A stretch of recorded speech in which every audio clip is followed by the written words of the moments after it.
Shalom Uvracha. Donc cette année, Bezrat Hashem, on aura la mitzvah de Eruv. Le Eruv, c'est une mitzvah qu'Hashem nous a donnée, que chaque fois que Yom Tov, c'est-à-dire chaque Yom Tov qu'on a, chaque fois que Yom Tov tombe la veille de Shabbat, c'est-à-dire il tombe le vendredi, du jeudi soir jusqu'au vendredi, donc Chachamim nous ont donné à faire une mitzvah qui s'appelle la mitzvah du Eruv. Encore, il faut toujours se rappeler comme quoi le Eruv, c'est seulement si Yom Tov, un des Yom Tov, ou bien même en Israël, si c'est seulement un seul Yom Tov, tombe seulement la veille de Shabbat, c'est-à-dire le vendredi, du jeudi soir jusqu'au vendredi. Alors, on devra faire la mitzvah de Eruv. Donc, maintenant, on va expliquer comment on fait le Eruv, et après, on expliquera pourquoi Chachamim nous ont donné cette mitzvah de Eruv. Il faut savoir que la mitzvah de Eruv se fait ainsi. On prend une assiette, et on mettra dedans un œuf dur, c'est le minhag, c'est de prendre un œuf dur, et un petit morceau de pain de 50 grammes environ, 54 grammes environ, ça s'appelle kabetza, et on prendra ensuite le sidour, notre sidour de notre livre de prière de la veille de Shavuot, et on récitera le Eruv. On ouvrira la page au Eruv et on fera la bénédiction Baruch ata Hashem Elokeinu melech haolam asher kideshanu bemitzvotav etzivanu al mitzvat Eruv. Et donc on lèvera un tout petit peu l'assiette et voilà, on a fait la mitzvah de Eruv. Ensuite on lira ce qui est écrit en bas, Beden Eruva, etc. etc. C'est une toute petite phrase qu'il faudra lire. Donc comme ça, on aura accompli la mitzvah de Eruv, surtout cette année, comme vous savez, comme quoi cette année, Yom Tov tombe entre jeudi et vendredi, donc il faudra faire la veille de Yom Tov, c'est-à-dire demain, avant l'allumage des bougies, il faudra faire le Eruv.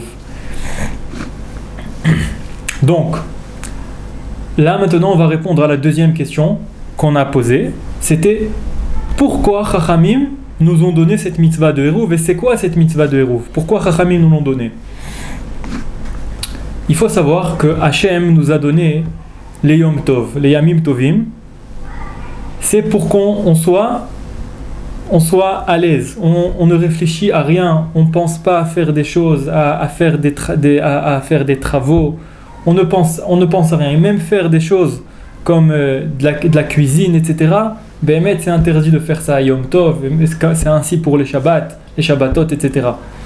Donc, du fait que c'est ainsi, si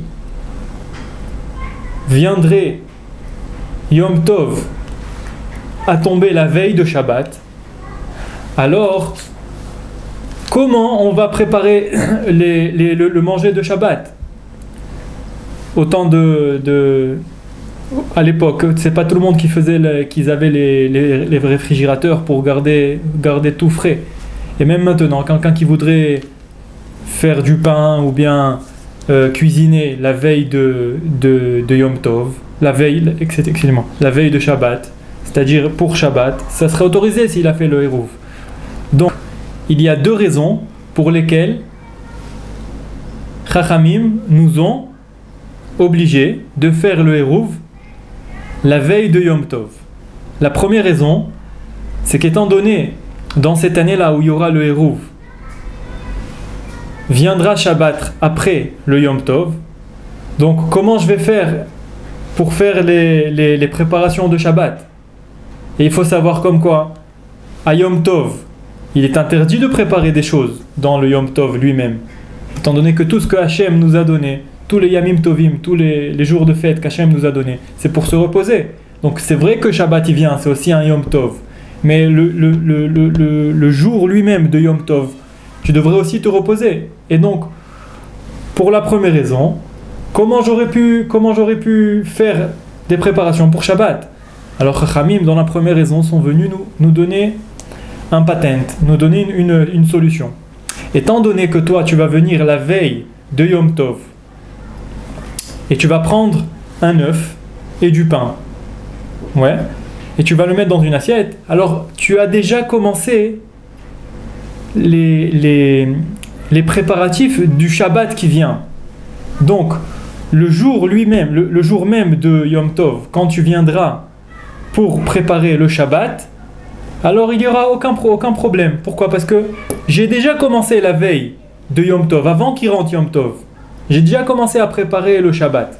Donc, il n'y a aucun problème. Je ne fais pas le Yom Tov en lui-même, les préparatifs de Shabbat. Je les ai déjà commencés la veille de Yom Tov. Là, je fais juste la finition des plats. Ça, c'est la première raison. La deuxième raison pour laquelle on fait le Hérouv, c'est du fait que, étant donné que dans ce Yom Tov, quand on fait le Hérouv, ce Yom Tov là, j'aurais voulu préparer des choses pour Shabbat qui va venir dans quelques heures. Donc, il y aura un zilzoul, c'est-à-dire, on va dédaigner ce Yom Tov là.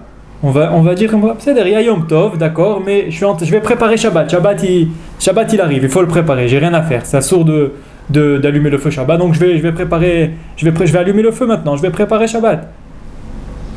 Il faut savoir que donc là, tu dédaignes le jour de Yom Tov.